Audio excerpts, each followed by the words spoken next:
guys all for being here. I think if parsley health had been a thing back when in 2012, Osmia might not have come to life because it's exactly the type of medicine that I would have liked to practice. But great. So again, I'm Sarah Villafranco. I'm the founder of Osmia Organics. We're based outside of Aspen, Colorado. So if you're not already following us on Instagram, you should be, because you get lots of good like mountain juju from us. So the title of today's talk is What's in Your Hands? The Power to Live the Joyous, Healthy Life You Desire. And the reason I'm going to talk about this is because one thing I have noticed as a physician is that we as physicians have trained you as our patients to look to us for your wellness. And I think that's a grave error by the medical community. So, we have trained you to ask us for our expert opinion, for a prescription, to make you well.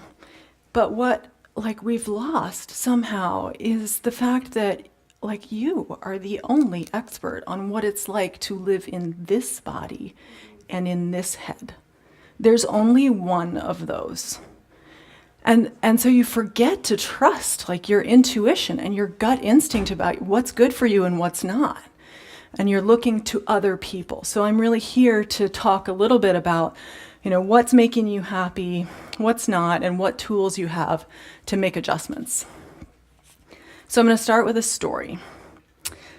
When your head is on your mother's chest, the moment her heart stops beating, and your new baby wakes up crying in the next room at that, same moment. I'm not even crying because I'm sad, it's just powerful. At that same moment, every moment of your life, from past moments and right then and the future, it all just collides, right? And all of a sudden, time just collapses and expands and explodes, and you're traveling across centuries and galaxies and planes of existence, and you're like, what is even happening right here? And I'm not telling you this story to make you sad, so I'm sorry if I did, and I got sad, and that didn't help anything.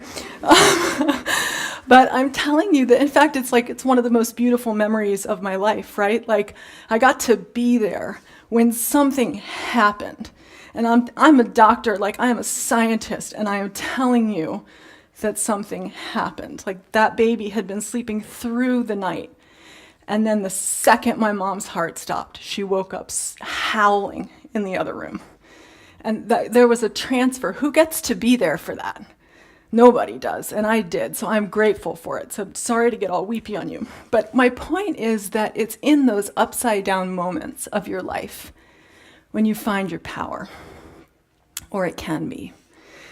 If you don't, then you can kind of wallow around in this murky sadness for a long time. And I know that some of you have known people who've gotten stuck in that mode, and maybe you've been stuck there yourself. Has anyone just raised your hand if you've been forced to find your power by a life event? Yeah. Is anyone still searching for his or her greatest power? Anyone? Yeah. Anyone kind of in between those two? Yeah. So I spent 10 years as an emergency room physician, and I got to see the whole spectrum of power when it comes to health and wellness. I got to see people who had been utterly stripped of their power, either by life circumstances like poverty, health circumstances like cancer, and in some very heartbreaking situations by addiction. And so really, it's a particularly heartbreaking form of power stripping to me. And there were some patients then who were what I call the searchers, right? The ones who were hopeful and hungry for that power. They're just always looking for a source of power, maybe just not realizing where it is, right? But they had that hope, but still didn't have their power. There were the hugely powerful patients who had a lot of power, but had lost their vulnerability in a way that would negatively impact their power in the long run. And then there was like a handful of people who kind of had the balance right, where they were able to be in their own power with regard to their wellness and their joy until something happened where they needed help, and then they were able to recognize that and to ask for it. So here's the good news. Finding your power is as easy as quitting smoking. Does that not sound like good news to everybody? Okay. So yeah, the bad news is that quitting smoking is really hard for some people. But when you think about like the mechanics of quitting smoking, here's how you quit smoking. Don't pick up a cigarette and light it. There, you don't smoke anymore, right? So obviously it's not that easy. There's the nicotine addiction. So there's a chemical thing that's 48 to 72 hours, which a lot of people don't realize. So everybody who's doing the nicotine gum thing, I'm like, you're prolonging something that's only 3 days in your system anyway. So there's a physical piece, but the much bigger piece of quitting smoking is the psychological piece, right? It is figuring out how to undo the psychological aspect of a behavior that is long-standing, that is habitual, like they do it without even thinking sometimes, and it's comforting. But really, that's what we do anytime we change a behavior in our lives, right? We have to switch a belief or a behavior and create other behaviors to support the new belief or behavior in order for anything to stick. I'm guessing this room is not packed with smokers, so I'm going to move to another example. Okay, I want you to raise your hand if you have ever looked in the mirror and had a flood of negative thoughts about yourself. Okay. Like, oh my God, look at all these wrinkles. And like, wow, I have so much gray hair coming in. And also, when did this happen? Right? I mean, we all do it, right? So now, here's step 2 of this exercise. Close your eyes. I won't make you stay there long. I want you to think of a person, someone special in your life, someone you really love. It can be somebody who's still in your life that you see all the time. It can be somebody that you don't get to see very often. It can be somebody you've lost and wish you could see again. I'm going to give you like 10 seconds of silence, and I want you to just conjure up an image of that person.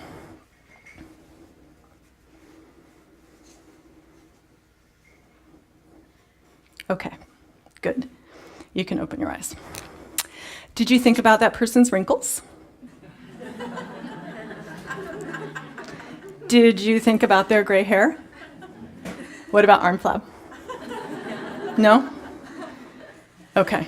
You thought about the color of their eyes in the late afternoon sun when you sat on the dock with them.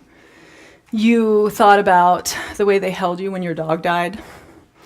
You thought about the time you laughed so hard you almost actually peed in your pants in a restaurant. You thought about the feeling of their hand in yours. Right, so all that stuff you're telling yourself in the mirror, no one sees you that way. Only you do. No one else does. Okay, one more example of a maladaptive behavior that detracts from our wellness is this. I don't feel like exercising. Isn't it amazing how many ways we can justify not working out? Right? I'm tired. I'm way too busy. My favorite, I'm too out of shape to exercise.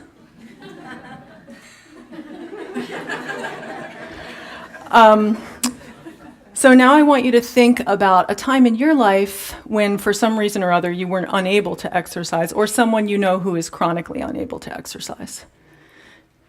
Didn't you wish you could? And don't you think those people wish they could? Exercise is a privilege. It's not an obligation. And I actually think it's an obligation too to care for this vessel that we're given. But it's just incredible how much energy we put into avoiding something that's actually a privilege for us. So you're probably wondering why I have my kids up on the stage with me. I don't like carry their pictures with me everywhere like a blanket or anything, but they're really cute, so I could. I'm bringing these guys along. These are my daughters. This one is now 11 and this one is 14. I brought them to remind us that we're not born with these maladaptive behaviors, like at all. You know, babies, when they're nursing, they stop when their bellies are full. Don't they? They don't overeat. Toddlers don't look in the mirror and be like, my belly is so poochy today. Like, I can't go outside. They like address the world with their bellies, right? Like, preschoolers would never say no to a trip to the playground. They're not going to be like, I'm going to Netflix and chill. Thanks anyway. Like, no, that just doesn't happen. And kids don't stay mad at you for days or weeks or months or years. Maybe teenagers a little bit, but kids forgive, right? So they learn all of this from us. So that's like a bummer, but the great news is that if you learned it, you can unlearn it. So what tools do we have to unlearn them? So I'm going to give you a series of P words right now. To tap into your capital P power, you need a bunch of other P words in roughly this order. Positivity is the first one, and it has to come first. It's kind of an overused concept. It's like, hashtag positivity, just everything. That it's like it loses its, what does it even mean? To me, positivity, and you should think about what it means to you, because it's not necessarily what it means to me. It's the knowledge that I'm going to land on my feet. Eventually, and there are going to be some cartwheels in there, but I am going to come back to landing on my feet. And that's just this global blanket that I carry with me, and it makes everything doable. So what's between you and positivity? Depression, anxiety in yourself, in a loved one, that's like a barrier to positivity. Chronic illness is another huge one. I did an Instagram live session a couple nights ago, and I asked these questions to people hey, what's the hardest thing for you in terms of being well? And I got a lot of chronic illness answers. And I'm not saying that it's easy to be positive in those situations, but it's possible. So how do you put positivity into practice? My grandfather used to say, look them in the eye and show them the teeth. And it sounds kind of outdated, but smiling is such a basic thing that you can do. And don't wait for someone else to do it. Make it like your emblem. You walk in a room and you smile. You make eye contact with someone and you smile. You don't wait for it. Give it to them. That dialogue in the mirror thing, we need to shift that to being more positive too. Okay, so just pick one thing about yourself. Like, man, you have a lot of love in your eyes. You don't have to make a big thing of it, like walk by the mirror and be like, Sarah, your scarf looks terrific today. Like, it doesn't have to be all contrived and weird, but just settle down with the negative feedback that you're giving yourself and pick something that's beautiful about, maybe something like whatever you remembered about that person you remembered. Try to see that in yourself, because that's how the rest of the world is seeing you. And then sharing positivity with others. So try to pick one person a day and start the sentence like this. I really like the way you blah. So I'll give an example. Where's Brittany? Is she in here? Brittany, I really like the way that you come into Osmia every day with an incredible smile. You're so positive. And where is my beautiful Jeannie? Jeannie, I really like the way you put so much attention and love into doing something like this. Every detail, spot on. It's really special. Positivity is super contagious. So the next P word is purpose. What's yours? So purpose is different than passion. Purpose, if you haven't defined it for yourself, then you never know what your true north is. Purpose is like your reason for being. So what's between you and your purpose? Maybe you've never really thought about it. Maybe you're uninspired or have a lack of direction, but you kind of don't need those things. Like, what is the reason for being? How do you put it into practice? Just write it down somewhere. So if you haven't done that before, do it today or tonight or whatever. Put it in your sock drawer, mail it to your sister. I don't care. Just write it down. I'll tell you mine. I want to be a true friend. I want to be a reliable, inspiring mother. I want to show kindness to animals, human and otherwise. And I want to leave the planet healthier than it was when I came to it. None of those things are revolutionary concepts, but together they create my true north. The next P word is perspective. In 2001, on September 11th, I was in a hospital near the Pentagon. And when everything happened, we went into lockdown mode, and they kept us there because they thought there could be a huge influx of casualties, and they needed everybody, there. And we were standing there just in shock, watching the news like everybody else. And there was this one resident. She was a pediatric resident. And she was like on the only available phone in the room. There weren't cell phones. So she was on this landline, and she's shrieking into the phone at her apartment manager, asking if her cat was okay.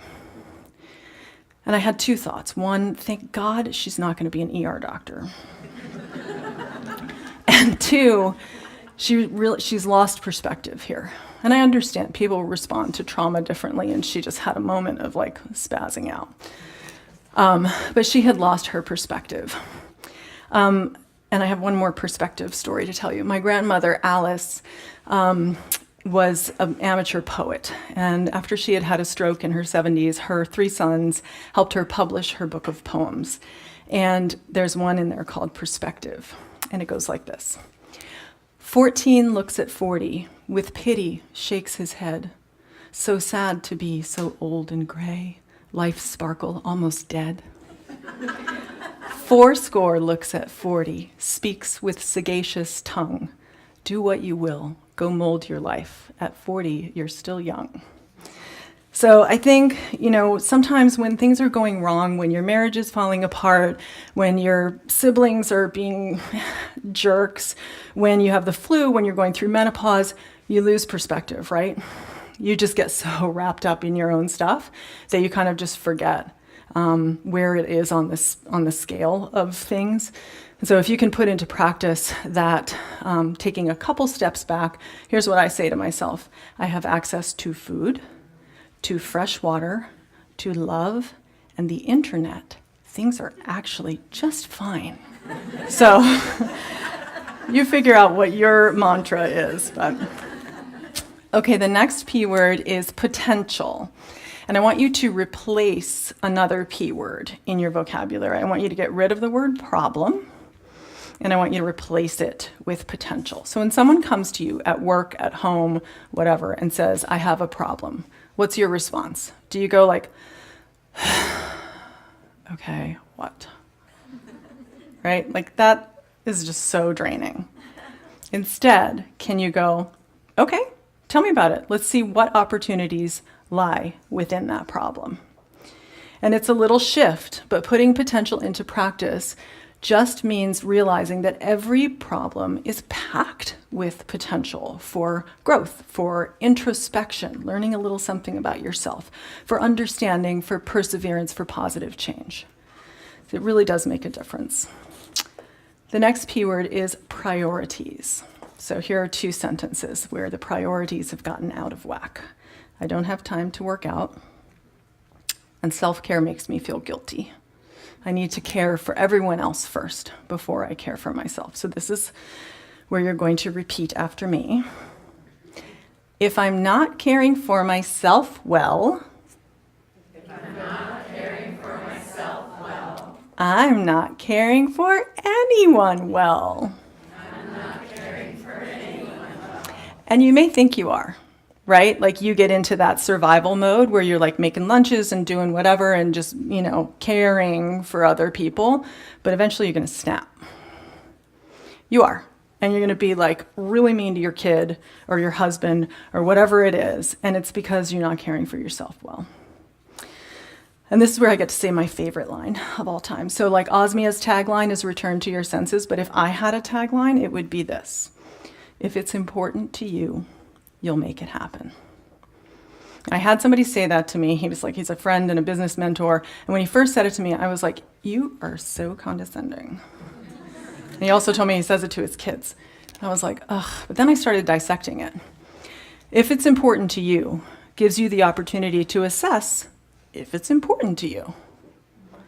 Like, you got to ask that. Time is precious. So with every decision you make, you need to be saying, wait, is this important to me?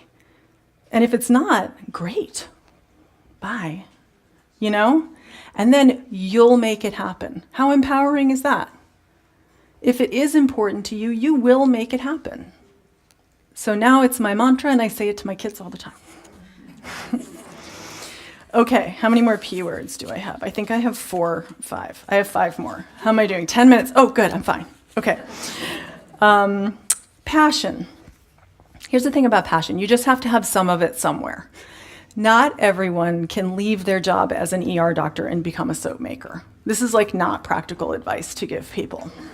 Okay? Just follow your passion. Like that worked for me, but it's not going to work for everyone. But if you can find, and sometimes what stops people from pursuing passion is that they have so many. Like people really like to do a lot of things, and so they don't do any of them. Pick one passion and light it up. Like that, it just is necessary for our essence. And, if you do that and you want to email me about it in 6 months and tell me how awesome it is, I'd love to hear from you. Patience. So I love goals almost as much as I love instant gratification. But then again, goals aren't really that. It's like once they're gratified, if they get gratified quickly, it's not that satisfying because you're like, I didn't even have to work that hard for that, right? But what I'm guilty of is I pick my goals and I put them out in front of me and then I stare at them like my border collies stare at the tennis ball, like this. And I just miss everything that's happening all around here because I'm so focused on the goal. And it creates like this low-level hum of anxiety in my body because I'm like, goal, goal, goal, goal, goal, goal, goal, goal, goal, goal, goal. And I forget to live my life. So instead now, when I set a goal, I try to think of it as setting it on the mantle. And then I'm going to sit back down on the living room floor and continue playing Clue with my daughters. Because it's going to be there. And I'm going to get there. And I have to just trust that everything I'm doing between here and there is part of the path to put me there.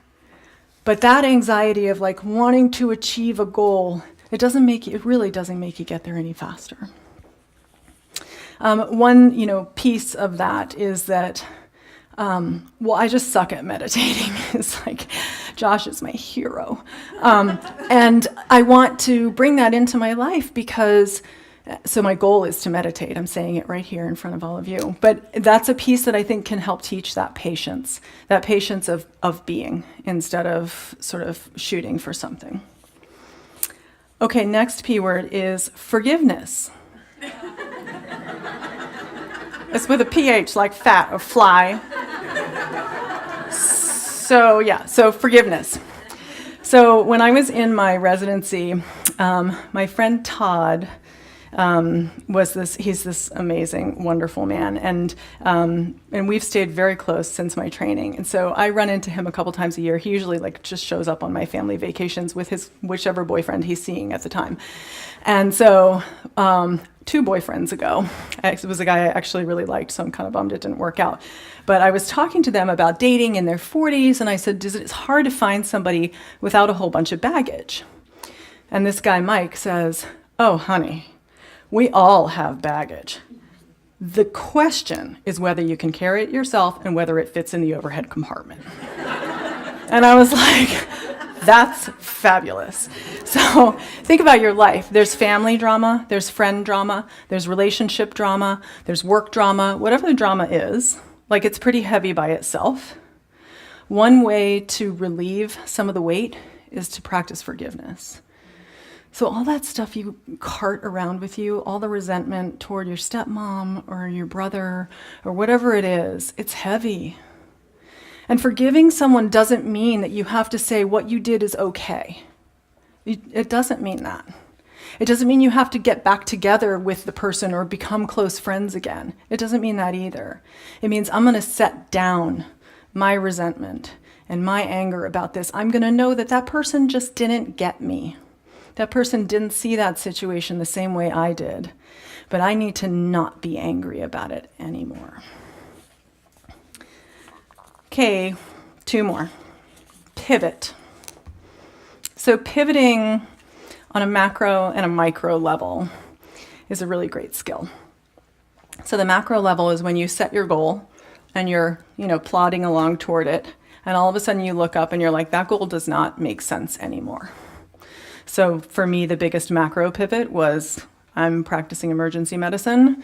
This doesn't feel like my brand of medicine. I took a class making soap, fell in love, and all of a sudden I pivoted, and now I own a skincare company. So this is not what I planned at all for my life, but it's where we are. For me, even more important is the micro pivot. It's the dinner plans just changed. Are you going to freak out or not? Like the amount of stress we put into controlling every little moment of our lives and how inflexible we are when something changes. You're doing that to you. So make a decision to pivot more easily. Just like lubricate the joints a little. And the last P word is products. There are so many of them, right? And everybody has a product that they want you to try and to use. And in some cases, they tell you, you need this product in order to be well. You need my collagen supplement in order to feel good. You need this eye cream with snail intestines to look younger, okay? Again, coming back to what I said at the beginning, we have trained you guys to look for a miracle cure. And thus we have trained you to be disappointed when it doesn't work. Now, are there products that can support a healthy, joyful lifestyle? Definitely. My company makes 55 of them, God help me, and I want you to buy every one. And I also want you to buy the products of all the other amazing brand founders here today. Those are all wonderful supplements, but do you need them? You really don't. So if you really want to find your power, stop looking for the magic pill. Slow down and recognize that the only true expert is the one you are now whispering compliments to in the mirror every day. You know that saying, if you want something done right, you have to do it yourself? It's like never been more true than it is for living a life of health and wellness and joy. Thank you.